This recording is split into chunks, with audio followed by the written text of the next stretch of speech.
You are now listening to the Going North podcast, where you'll receive tips and techniques to advance yourself. I'm your host, Dom Brightmon, and every week we're going to be hearing from an author who's going to share their expertise to help you charge forward in life. On a quick side note, be sure to check out Going North the book. It's available in ebook, audio, as well as paperback form for those who love to read a traditional book. Now let's get on with the show.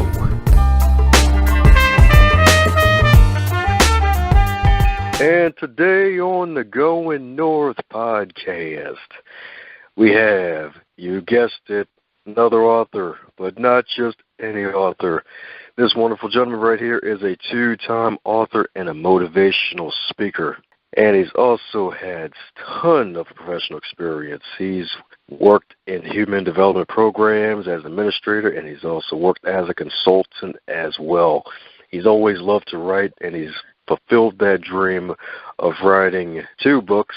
Well, there's a third one, too. I'm not sure if he wants to mention that one, but he's an author of 3 books, and there's 2 more on the way, too. So he's not only had a dream, but he's fulfilling it, and he is continuing to push forward to keep living it out. And you're probably wondering who I'm talking about and who we got on this podcast. We got the one, the only Avon J. Bellamy. How are you today, sir? I'm fine, Dom.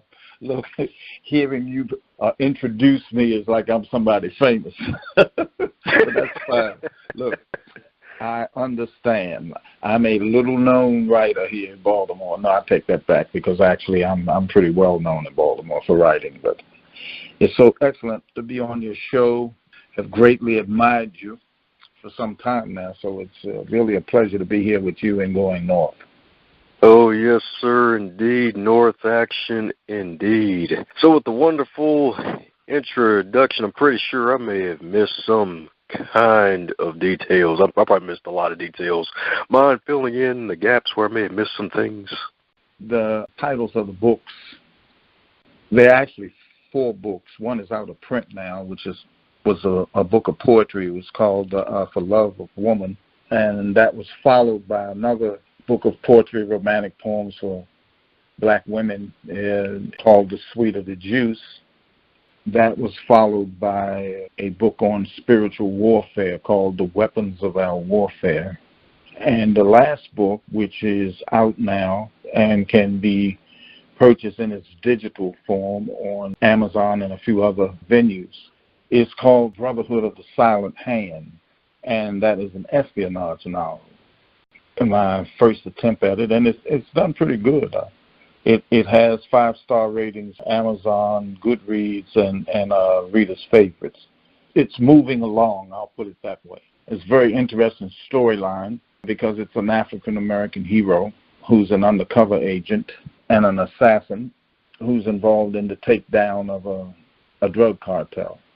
So that's and it has a romantic thread in it also. So it's full of things for both men and women.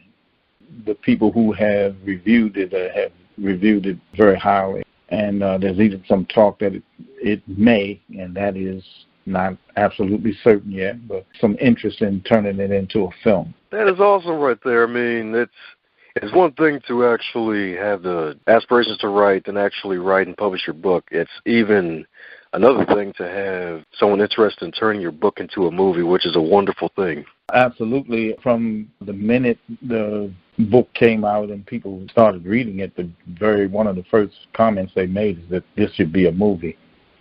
And I was encouraged to complete the book by my youngest son, who just plagued me about completing it as a novel because I'd started it out. It was just for a literary magazine. I kind of left it as an article, but my son liked it a lot, and he started, travailing upon me to actually turn it into a novel, and so I went along and made that happen. When people look at writing, especially in a venue that they don't think you should have any knowledge about, they have the idea that as a friend of mine, actually told me that when I was getting him to be one of the first readers. The first thing he wanted to know, what do you know anything about a spy, man? And he basically told me, you're a poet. What are you doing writing about a spy? But after he read the book, and because it was something he read in that venue a lot, he knew a lot of people whose works that he read, he was highly complimentary about it and compared it to Walter Mosley and Patterson and a few other people in reference to the storyline and the ability to get the story across, his characters and that kind of stuff. So that was good to hear while you in the process of writing it. And so far it's made its mark. Those who would want to read the book as a digital book and go on Amazon and purchase it, or I think it's about 3 or 4 different other venues that carry it also. But to get it in book form, you'd have to deal with me for that. I kept the rights to keep that part. There you go. Got to keep the rights to your stuff so no one else tries to take it. Well, that's really interesting, though, the fact that you've been writing the poetry, and then, of course, you started off with the spiritual book at first, which is really awesome indeed. And then just to write one piece and have that as an article and just leave that alone. But lo and behold, the wonderful family, your youngest son comes up and be like, hey, nope, you can't leave this alone. You got to expand this and turn this into one heck of an awesome project. Well, I feel very blessed to have this God-given talent, because talent actually is God-given. I had been a student at the Johns Hopkins writing seminars, which I was fortunate enough to be given a fellowship to some years back. In that process, I think that was the first time I ever tried to do a novel. I never finished it because I actually entered the writing seminars on the poetry side. They had one venue for poets, and the other was for novelists or people who were writing criticisms and things like that. And I finished my degree requirements kind of quickly, and it gave me time to delve into seeing whether I could actually be a novelist. And that was my first attempt at it while I was at the writing seminars at Hopkins. But I didn't pursue it. I actually graduated from there, and I started doing a lot of things in the community, working with youth programs, work with the city of Baltimore, and then later for the state in a different capacity. And in the interim, freelanced some articles for a few newspapers and some magazines, stuff like that, kind of just to keep my hand in. Yeah, and you brought up a good point. Is that talent really comes from God, and He's the creator of all. And it's funny how you kind of weren't really seeking it at first, but you ended up being gifted with a fellowship to actually write novels. So that's awesome. It's been interesting. It's been a kind of a snake-back experience. My writing career has kind of wiggled from one end to another and ended up with me spending a lot of time doing it now. When I was an administrator, I didn't have a lot of time for it, but I made time and still have a lot of material that hasn't been published yet that's waiting for me to clean it up and put it out there. Some of it is spiritual, some of it isn't. The sequel to the novel is in the works, and I'm also working on a book about a memoir about my life, some parts of it at least, the parts I can remember. People always say that when you say you're going to write a memoir, you're going to remember everything because it's your life, but it's not true. You live your life, you go through whatever God puts in your path or whatever you put in your path by your actions and activities, and you don't think about it much. But later, start to evaluate some of the challenges that you've met and realize in your overcoming them that you didn't do it by intelligence or anything of that nature, but that the grace of God was with you and you were able to rise above whatever that challenge was and make a benefit from it. And I've had a lot of that in my life because I know a lot of things would never have happened in my life if I did not have divine intervention. I have no doubt about that, not one. Amazing indeed, amazing indeed. I mean, it's really true how God can really just change your life path in a way. So am I going in a little deeper of what trials you had to overcome to get to where you currently are? One of them grew up in a kind of rough neighborhood right there off of Pennsylvania Avenue. And there were a lot of negative influences in that community, which I fell prey to. And I'm not going to put that on someone. Those were choices that I made, and some of them had bad consequences, but good outcomes. I'll put it that way. I became involved with gangs here in the city. That was years ago.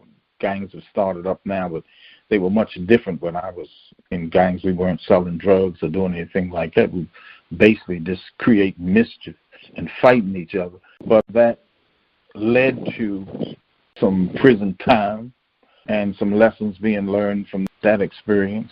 In fact, a part of me starting to write poetry started as a result of a prison sentence. So that was one thing that I had to overcome. I had been put out of school, so I didn't have an education at one point.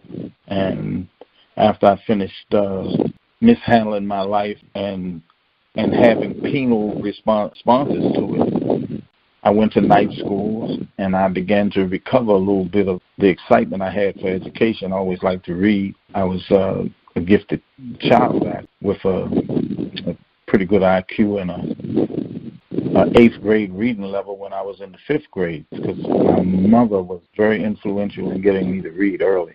She had me reading before I ever went to school. But, of course, dealing with being the child of a divorce, I went through a lot of trauma as a result of that mentally.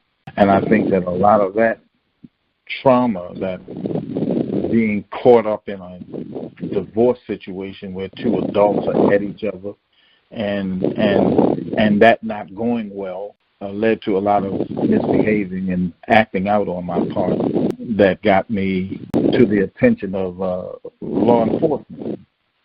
But I got out of all of that. I took the GED, went to Morgan State University first, and was a Dean's List student there.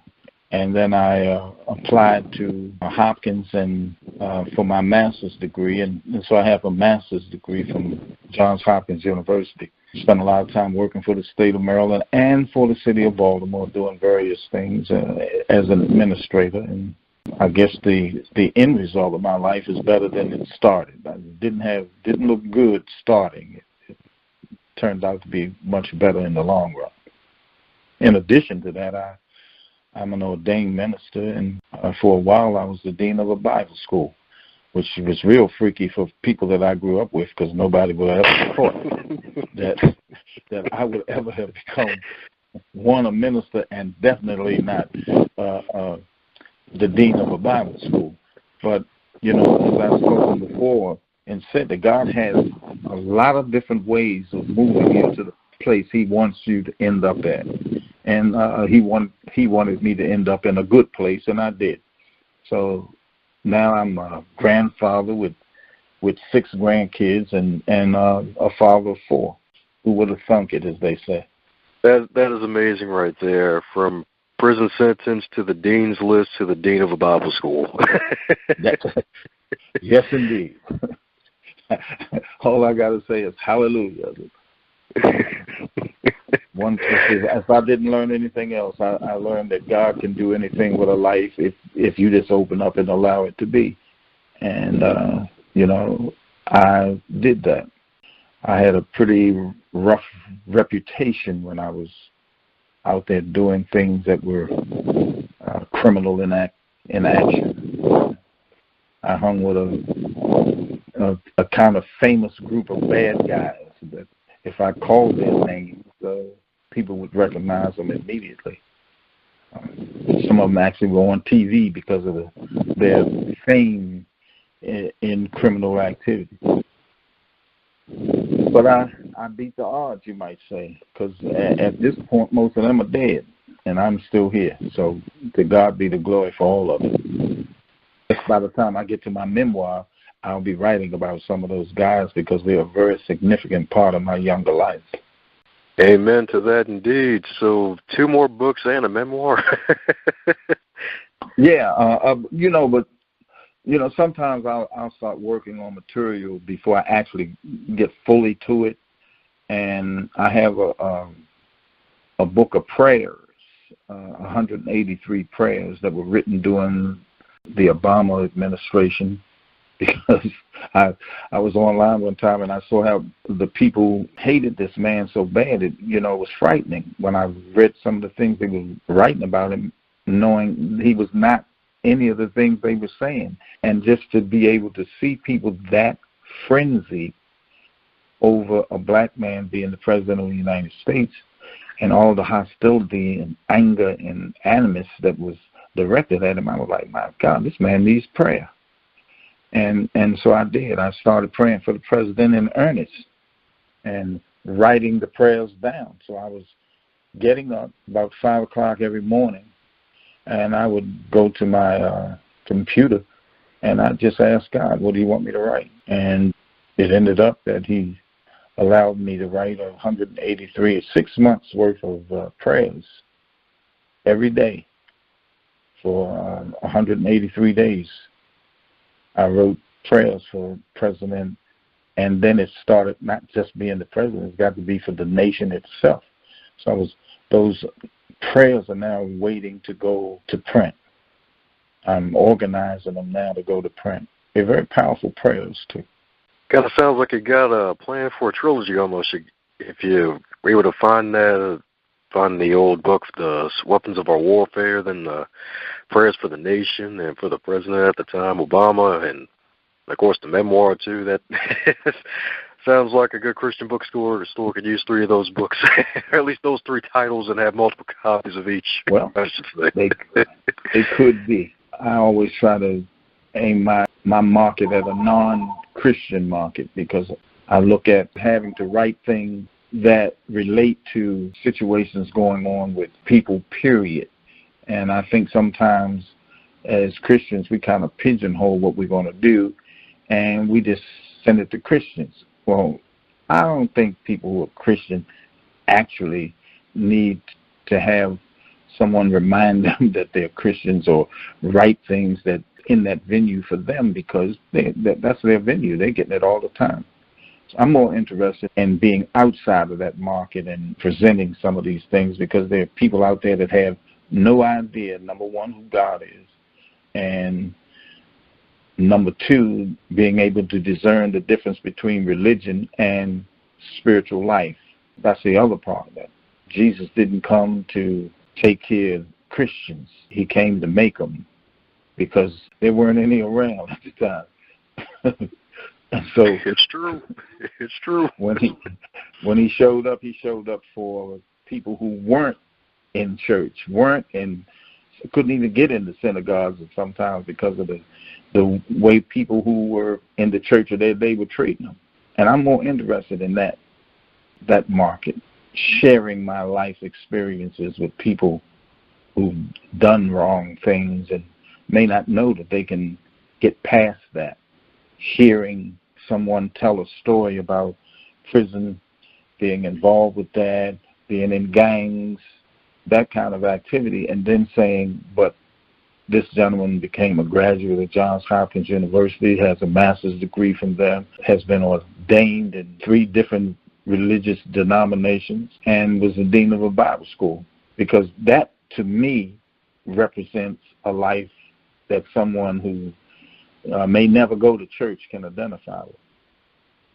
I think when we're, in church, we kind of get elitist with that, and try to make people be something that God is going to guide them to. They just pay attention, you're going to get guided to it anyway. I was 100% against anything religious. My father was a minister. That was a turn off for me right there, because I was made to go to church. So, it's like, okay, minute I don't have to do this anymore, that's what I'm not doing. So God says, I got a hand and a purpose for you. You're kind of going to end up where he wants you at. And I ended up where he wanted me. But I didn't go the usual route. And I think there's a lot of people out there like that who are beat down by failure and beat down by people who don't understand that as long as you can breathe, you got a possibility of changing circumstances in your life. As long as you can breathe, you got that possibility.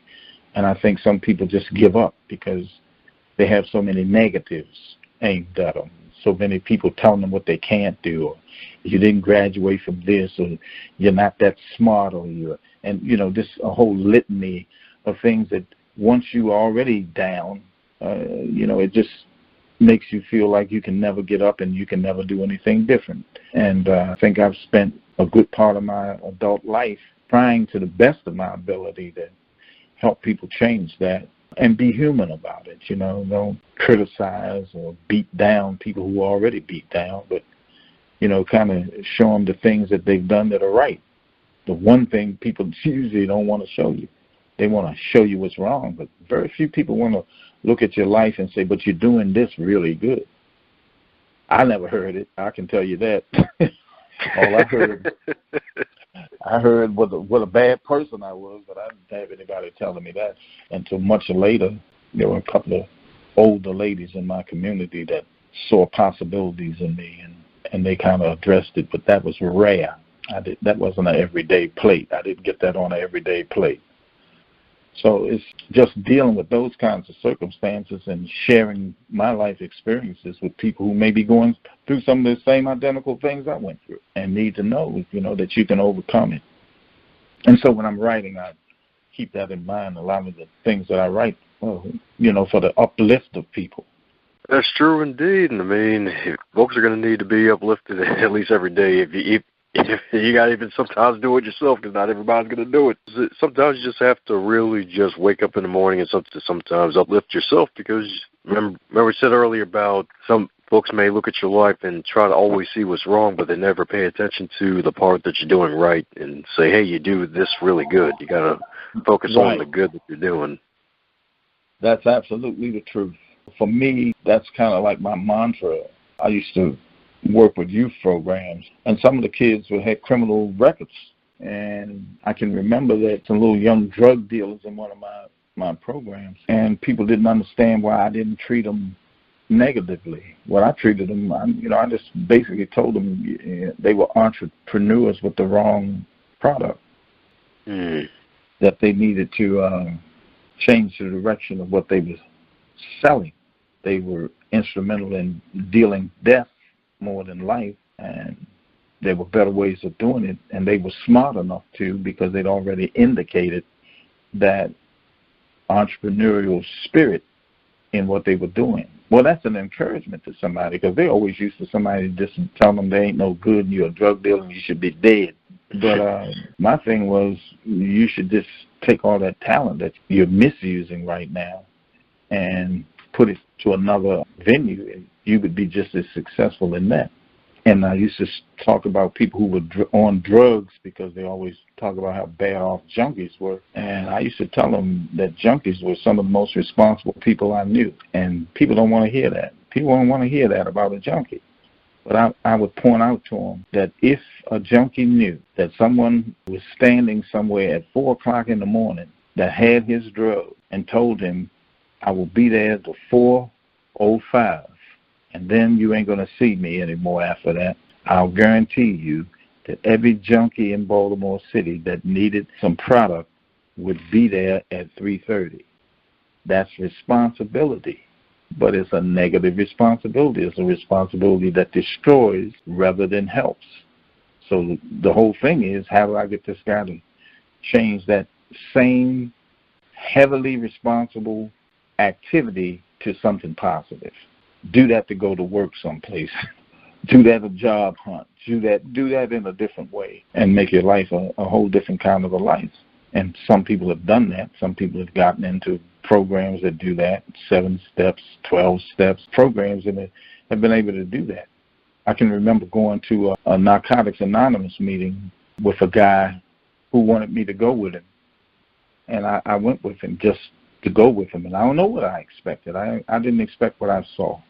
We went to a church, and there was about 150-some people in there.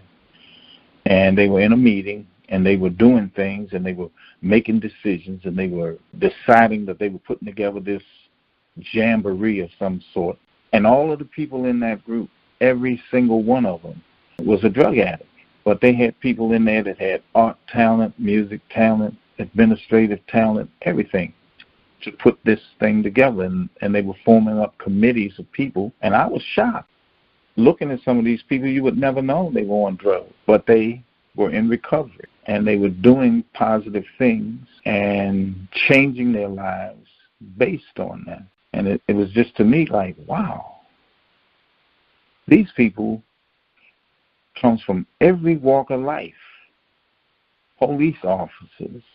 I knew cops who were drug addicts, who were undercover drug cops, and knew two of them that had gotten hooked on drugs being undercover in that drug world.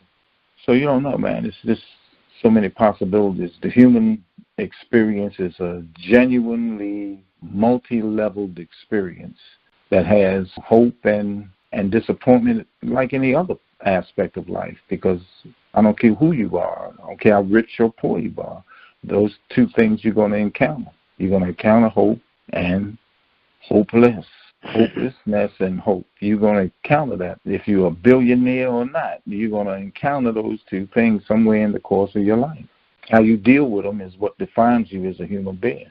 That is so true indeed, and I guess it kind of goes to the whole mindset thing, and it's kind of interesting what you said about the junkies being some of the most responsible people, because it kind of makes sense that way. I mean, how else are they going to get their fix if they can't go to the person that's providing that fix at that specific time? And they're going to be there early at that time, and then just going to a Narcotics Anonymous meeting and just helping out fellow person just overcome that issue that they may be dealing with, that addiction, and just helping them transform into the person that they could be, and then just using that hidden potential that they have and actually use it for good. So that is just really, really great right there.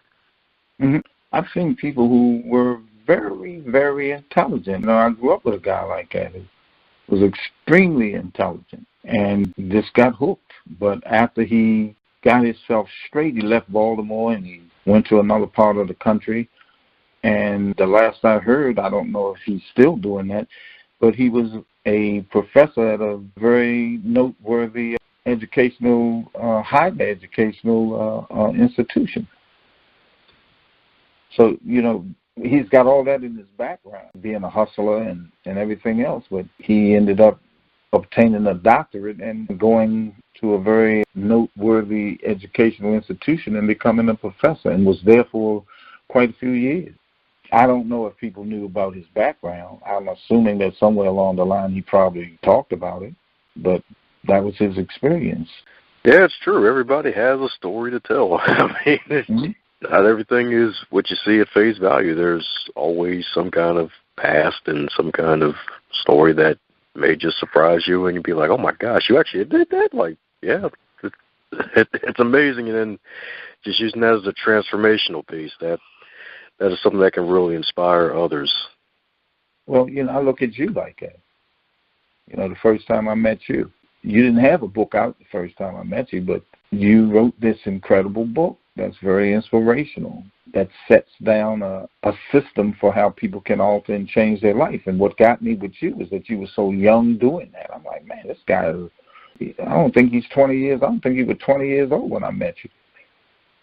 And you were already moving. In fact, I told you then, and every time I see you, I always think about Gregory Kane, who was a very successful journalist for the Sun papers, who died of cancer a few years back. But I met him. He was like 7, I think he was 16 years old when I met him, and he used to follow me around everywhere I went. We got to be friends as a result of that. I was a lot older than him, but we got to be friends because he had that energy, that I want to be different energy. Went into the service, used to write me from this to service, and then he was interested in writing partially because he liked the fact that I was a writer. And then he became a really good writer and made money at it, writing for the Sun papers. And you remind me a lot of him, that kind of intelligence and that kind of let's go do it. He was a let's go do it guy. He got it in his mind. He just went on and, he ended up becoming a columnist because he sent in op-eds. That's how he ended up ending getting a full-time job, he used to write opinions. He would have opinions. He would send in, and they started printing his opinions, and then they started printing his opinions a lot. And then somebody over at the Sun paper finally said, wait, why don't we just hire this guy? So that's what happened. They ended up hiring him. I see that in you, your ability to do things like that. So, when I see you, the only thing I want to do is encourage you, because it's good to see someone that has that kind of drive and that kind of energy and be as young as you are, because I didn't have it at your age. I'll tell you the truth. I was doing time. Hey, but the time paid off to something else that turned into something even greater, right? It's all 100%. You can't do negative all the time. I mean, you get tired of that. Really quick. Yeah, you start thinking like, hey, wait a minute, this ain't working like I want it to work. So let me alter my path. But yeah, once you become involved in something that helps people, it changes you. When you see that you, who used to be on the outside of everything, actually can bring something to the game and help some people do better with their lives, because they can see that you did better with yours, especially if they knew you and knew what you were like and knew what you were doing and that kind of stuff, and then they see you doing something entirely new. I had a lot of people just ask me how I did it. How did I change? And that was my testimony. I just tell them how I changed, what happened to me. And basically all it had to do with it, God started showing me who he was, and it was better than who I was. Yeah, it's kind of amazing how some folks, they just end up in prison, but then they become more spiritual afterwards, because that prison time, in a way, kind of gives them moments of silence to actually be with themselves and to be with God in a way. Yeah, I had plenty of time for reflection, because I stayed on lockup for one reason or another. It's something when you go to jail and they lock you up in jail. as a disruptive influence, True story. So for those out there who, for some reason, may be just getting out of prison, or they may have a relative who's in prison looking to get out and make something of themselves, what advice would you give to them for that transitional period if they may have just gotten out of prison? Well, the first thing is, don't go hanging out with the people that you hung out with that got you in jail in the first place. Find a new crowd of friends. My thing, and I don't mean that in a put down. What I'm talking about is, if you are going to improve yourself, you need to be with people who are already improving themselves. And if none of your friends are, the guys that you were messing around with on the streets before you went to jail and messing around while you were in jail are not doing anything about changing their lives, then being with them is just going to put you in the position that you've always been in, and you'll get the same results you've always gotten. But if you get involved with some people who are trying to do something different, I'm not talking about being phony or putting people down or disregarding folk or trying to think you better than them or any of that. I'm just talking about being able to change the direction of your life so that you can do more positive than you do negative. You need to find people who are already about that and begin forming relationships with them, because they're going somewhere different than where you've been and where your friends may be headed. I went through that. I had people that actually used to tease me or try to tease me. I didn't take teasing too well. And because I had boxed, I could make my point if I needed to. Sometimes you have to make your point. And so I experienced those kinds of things. And I think what kept me from experiencing more of them is when people saw that, okay, he's doing different things, but basically he's the same guy. He's just not doing what he used to do with us. The attitudes toward me changed, because, it wasn't like I was trying to put them down by doing something different with my life. It was just that I like you for who you are. I want you to like me for who I am, whatever that is. Whether it's the guy that used to play three-card monte with you, or roll people, or swing people in pool games, or deal seconds in a card game, or off the bottom of the deck, or use crooked dice with you, or make crooked dice with you, etc. I'm not that guy anymore, but I'm still the guy that likes you as a friend. I'm just not doing what you're doing anymore. I'm not in that life anymore. And you need to be able to be strong enough to do that. And you're going to run into disappointments, because I ran into a lot of them. Trying to get employment with a record was never easy. But I managed. And little tricks, Like sometimes, I tell a guy just so I can learn the thing. Look, I work for free for right now because I want to learn what you're doing. And they look at you funny, but when you show up every day and they start to get to the point where they can rely on you and know you're going to show up and you're showing up for free, they're going to pay you to show up after a while. And then you're going to learn something while you're doing it. So it's a lot of things that you have to be strong enough to resist, because the temptation to do wrong is always going to be in your face because of the people that you were involved with who were doing wrong, and that's what they did every day, wrong.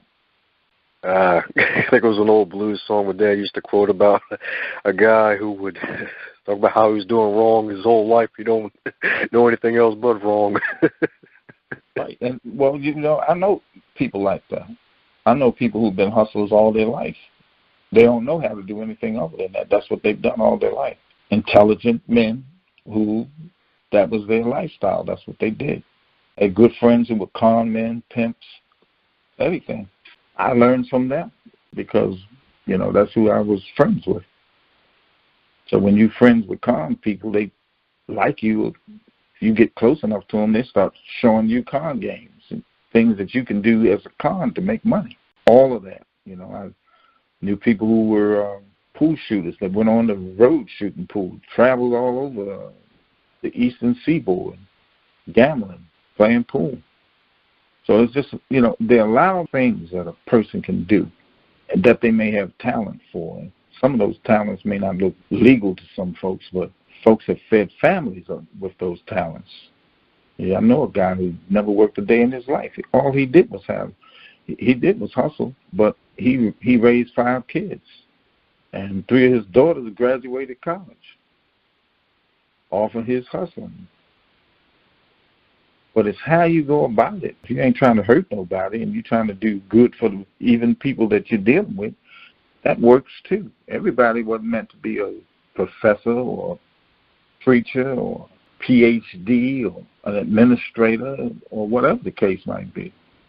Different professions and different people to follow them, including hustlers. Amen, indeed, because not everybody needs to preach. Not everybody needs to be fixing cars. No, but it's good to have somebody around who has an experience that he can teach you about out of his living.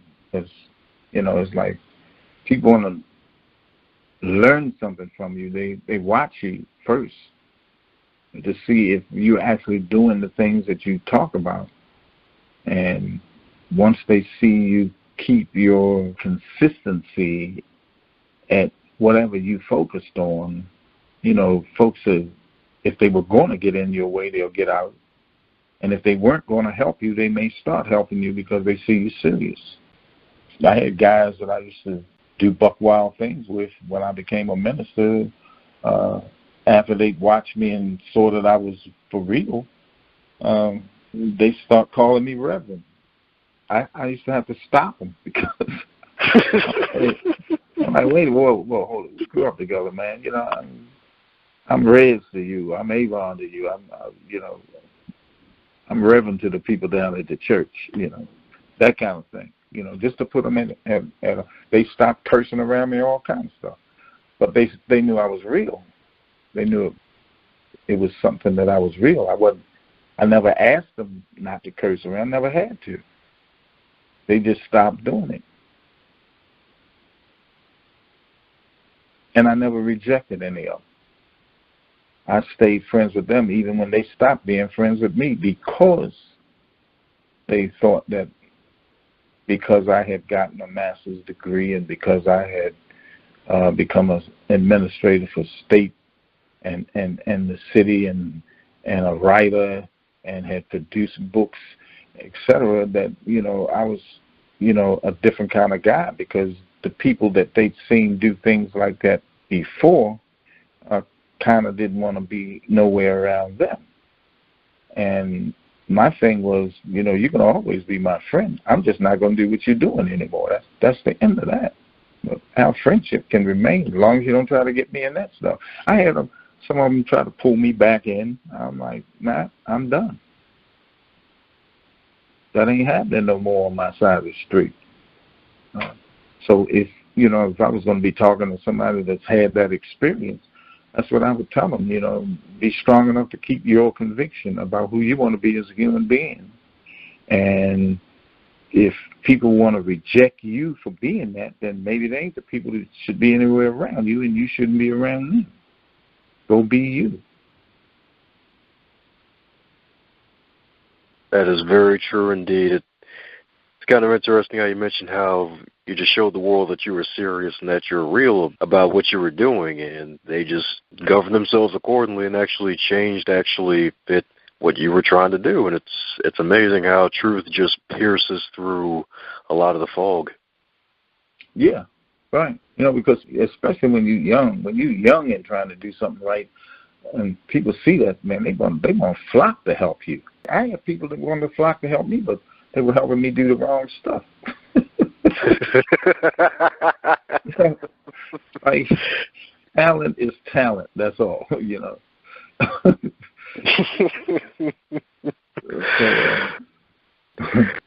Well, speaking of talent, I'm pretty sure there's some great books that you've read throughout your experience. Mind sharing a few of your favorite titles? Oh, wow. Let me think, man. Well, the Bible's at the top of the list for that. And I don't say that, because, I'm a minister. I say it because Jesus was always a hero to me, even when I was a crook. And what made him a hero to me was that I figured anybody that would give up his life rather than back down off what he believed was a heck of a dude. And that's what I saw in him, that before I had a relationship with him, I admired him just based on that alone. So when I was reading the Bible, I wasn't reading it to, I was reading it to get things to put people down with. I only wanted to read the Proverbs and stuff so I could have something slick to say. That was basically it. But what books I consider to be transformative in my life that led me into different avenues, I think Carter Woodson's book, The Negro in Our History, would be one of those. Malcolm X's book, a couple of his books.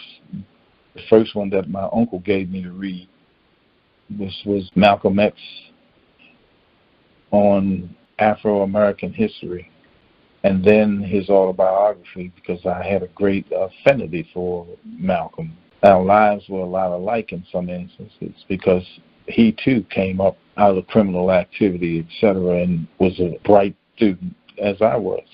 I was a gifted student in gifted and acceleration programs in school. And I found that we had a commonality in our experiences dealing with that because he was around hustlers all the time, and so was I. And that was a good book that actually aided me in changing my life around.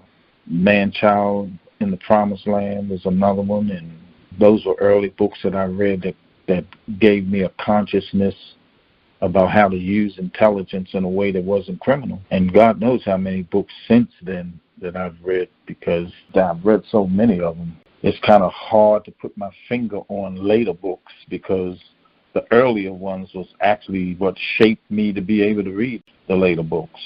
But I spent a lot of time reading because I found out I'd been totally deceived, African American history.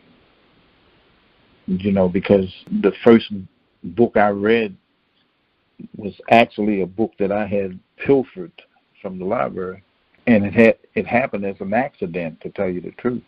I had taken a book by Ross Torrance, Cyrano de Bergerac, and I had picked up the French version and didn't realize it until I'd gotten home, and it was in all French.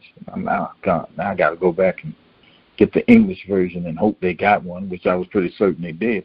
But when I came back to pilfer the English version, I was sticking the French version any place I could, knowing that when they came around to do whatever they were going to do to straighten out the books, they would move it where it was supposed to be.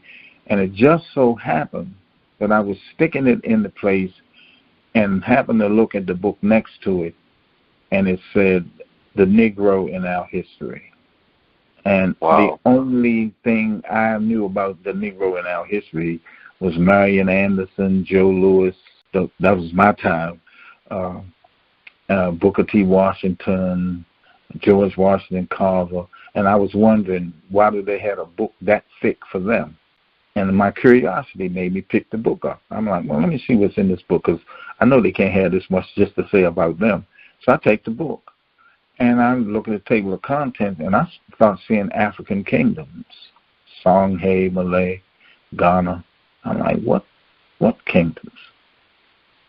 So now I take the book, and I sit down in the library, and I start going through the table of contents, seeing not slavery, but all this stuff that happened before we ever became slaves. And so I pilfered that book instead. And you talking about angry, because, I don't think I was 50 or 60 pages into that book when I wanted to kill every white person I saw, because I was that angry when I saw what we had been deprived and tricked out, and realized what kind of civilizations we came from, and that we weren't running around in the woods, in the forests and everything with Tarzan, being afraid in our own world, and having this white man beat his chest and act like an ape, rule everything. I was furious that we had been that deceived and tricked. By the time I finished that book, I was like, y'all can't say nothing to me right now.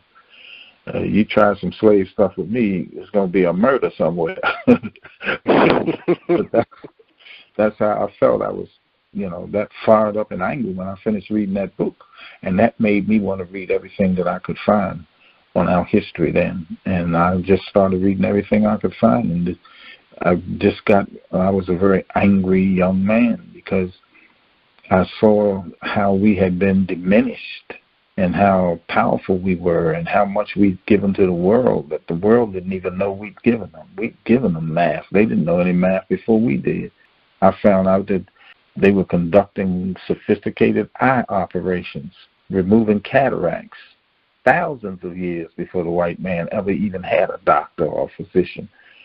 These are the things that I was finding out, and I was furious finding them out, that we'd actually taught them algebra and sophisticated science, and that the Pyramid of Giza was sitting in the exact center of the Earth's land mass, which meant that somebody was sophisticated enough about how the Earth was made to realize that in that one position they had east, west, north, and south in equal distance, which meant you had to know the Earth was spherical in order to do that, thousands of years before Christopher Columbus or anybody else came. And then to find out earlier than that Africans were here long before Columbus, long before Leif Erikson or any of the other people, because in school they always showed us these white people, and this is the trick part, discovered America. How are you going to discover something? And the Indians was here already living here. The Indians was here. You ain't discovered nothing. They had people here already. So it was all those kinds of things that I woke up to and was angry about as a young man, because it was like, you tricked me and I don't like your trick, because your trick made me appear ignorant and having no sophistication, no information, nothing, like I was a savage in the jungle, and you grabbed me up and brought me over here, and I should have been happy to have you make me a slave because you taught me how to love Jesus. That kind of stuff. That was my story for them days, and dealing with all of that. I spent a good part of being my 20s, my teenage years and 20s, being furious and being an activist on every place that I could be an activist, to tell you the truth. is trying to wake people up to those kinds of things. We are not those folks. That's somebody they created, and we're not that. Yeah, it's true indeed. It kind of reminds me of the first time I actually read up on Emmett Till, because I heard a preacher say the name Emmett Till, and I was like, wait a second, who's Emmett Till? I never heard about that in school, and then I looked it up, and I was on the same spot as you. I was just mad. I had to find some place to cool off for a second, because it's like, this is a little boy. That could have been very well me, because it was just a smiling kid, and it's like whistled at somebody, and then to be killed in a gruesome way that he was killed too. He was 14 years old. He was 14. Yeah. He was my age. That's the age I was when he was murdered. And then later to find out, not too long ago, that the woman finally confessed that she lied.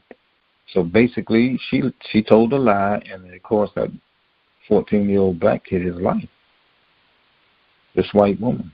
But it was basically showing what this country was then and still is, because it can't get over this race stuff. I watched them try to make Malcolm X out and Minister Farrakhan out to be, haters. Like, show me one place where they burnt the church down, where they killed your kid, where they hung you, lynched you, and then I'll believe that. But they are only telling the truth about what you do does not make them a hater. What makes a hater is somebody that comes where you are and does you harm. That's a hater. And sometimes you have to straighten folks out with that, because they act like you're a hater because you tell them they're haters and show them their hate. Here's your hate. This is what you're doing. You played a race card. No, the race card you held on to, because you started the race card. You kept it in your deck. You never let it out. Now you want to accuse us of your mess. We did not start this. We don't come to your houses and burn them down. We don't make you live in certain areas of cities. We don't give you bank loans with exorbitant interest rates on. We don't do that. You do that to us and continue to do that to us. And now you got an open field day to do it, because you got somebody just like you sitting in the White House. The other part that's true indeed is this. I used to work for GM. I wrote a piece today. I posted it on Facebook. But what got me was I realized that, and somebody argued with me because they thought I wasn't telling them the truth. I told them I'm the third generation out of slavery, my family. That my grandfather, Vincent Bellamy, was born in 1858. He was born in slavery. His father, before him, was born a slave. My father was the first generation of our family that was born free, or allegedly free, out of the chattel slavery system. And I'm the second generation. My sons and daughters are the third, and my grandchildren are the fourth. That's how close we are to this thing. That's how close we are to a system that demeaned us and treated us like animals and sold us like animals. I found my grandfather's birth year on a census record that belonged as a part of a tax record for a white man that owned them. And that's my grandfather that I'm talking about there. Wow. And then we're sitting around here with some people trying to reintroduce us to being marginalized, and a president that's the drum major for it. So I wrote that post, and I just want to know, what are we going to do about that? Because there should be consequences for this mess. And they don't appear to want to give them any over in that Congress. Nobody's holding this man accountable for that stuff. So my suggestion has been, we need to hold all of the banks that support him, all of the corporations that support him, all of the people who are over there trying to get favor from him. Every single one of them. That's what we need to do. Move our money out their banks into community banks and just break them until they do what needs to be done. It ain't that hard to make them change their mind and do right. That's a consequence. And another consequence is to send as many people over there who will do right and change some of them crooked laws they got over there, so that we the people become represented, because we're not represented at all. But we can change that because we're human, and if we just act like humans and treat each other with respect and love and care, we can put an end to a lot of this nonsense. How did I get on all this stuff, man, from talking about my books? How did we get deep? Because this has got deep now. But, it's just those kinds of things that, come to my mind when I write. I got to be mindful of them and mention some of the things that I see as a part of plot scenarios. Because sometimes you can, fictionalize something and people will see the truth in it, and you told them the truth out and out, they wouldn't believe you. Oh, he's a conspiracy person. That stuff's not happening because they're not alert. There's very few people in this country that really understand what America is versus what America could be, because there's a vast difference between the two. America can actually be the greatest thing to happen on the world stage if it would just be what it wrote in a constitution, which it has never been. If it just did that, we'd be in a good shape.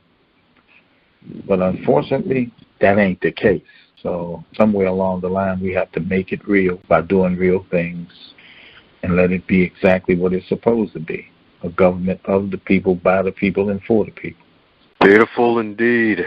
So if you were to go back in time and you were 25 in the current year of 2018, what advice would you give to yourself? I think the biggest thing that I would tell myself at 25 would be to be focused. I wasn't very focused at 25. I was just having my first child, my son. He was a baby then, so that's what was going on when I was 25. I hadn't been married that long, maybe a year or so, and was working for the University of Maryland and going to Morgan at that time. And then I started working for the Job Corps, which was a better job than the University of Maryland was for me. But I was not focused, man. I was someone who had spent time in jail, and I was trying to recover from that. I was working out things. I was confused about a lot of stuff in life. So I would just set me down and say, dude, you need to be focused. I would tell myself, you got a good mind. You need to put that intelligence to work. And I was starting to do that. But I hadn't focused it fully yet. About 2 years later than that, I was a lot more focused. But that's what I would tell me at 25. Get your stuff together. Focus. Stop being scattered all over the place, trying to find yourself. You already know where you are. People talk about that. Finding themselves. You don't need to find yourself. You're always where you are. You just need to check yourself out. That's what I would do. That's when so I was true. 25, if I had went back now, I would be telling me that, man, get your stuff together and focus. Because I think so many of us at 25 are not focused. Women are more focused at 25 than men are. It's true. It's true. Well, you stop and think about it. One of the most educated demographics in this country is black women. Mm-hmm. That's a quietly kept secret. They don't tell you about that. That is the most educated demographics in the country is black women. True indeed. So for those who want to keep in touch with you and even get a physical copy of your books, how can they keep in touch with you? Well, if anyone who wants a physical copy of the book, you got two possibilities. One is Jireh Publications on Facebook, JIREH Publications. And you can purchase the book at that site. Now, I will give people an address where they can purchase the book from me personally. It'll cost you less. Any of my books will cost you less. On that Jireh site, they're going to cost you whatever the full price is. I think it's $19.95 for the book of poetry and the book on spiritual warfare. The spy novel on that site sells for $29.95. But for me personally, and I'll leave a phone number that one can call if you want to, do that. It's 410-371-8966. You can ask for yours truly and order any one of those 3 books, pay about $5 less, and get the shipping for it in that price. On that other site, you're going to pay the full price and you're going to pay extra for the shipping. So I leave that option for people. And that's Avon J. Bellamy, 410-371-8966 to order the books. And that's it. The rest of it, if you want the digital copies, you can get them from Amazon or BookBaby or Scribe and a couple of other sites there sell it. And it's a 5-star rated book too. The spy novel, Brotherhood of the Silent Hand. And that's it. Well, there you have it, folks. Go on ahead, get in contact with the wonderful Mr. Bellamy if you're in the Maryland area to secure a hard copy of his book if you like, or if you just want to keep something on your tablet, your smartphone, head over to those wonderful websites and pick up the ebook as well. Any other parting words for the folks who are still listening? Well, people are still listening. I'd say to you, love one another. Find a way to make friends out of your enemies. It makes it a much easier life when you do that. Truly, it does. Love one another. Hey there, buddy. Looks like you made it to the end of this episode. Since you made it to the end of this episode, do both of us a favor and stop being greedy. Stop it right now. And share this episode with your friends and your fellow podcast lovers, especially those who have book clubs and want to listen to the authors who write some amazing books. Be sure to check out the rest of the backlog too while you're at it and share all those too. And in order to make the rest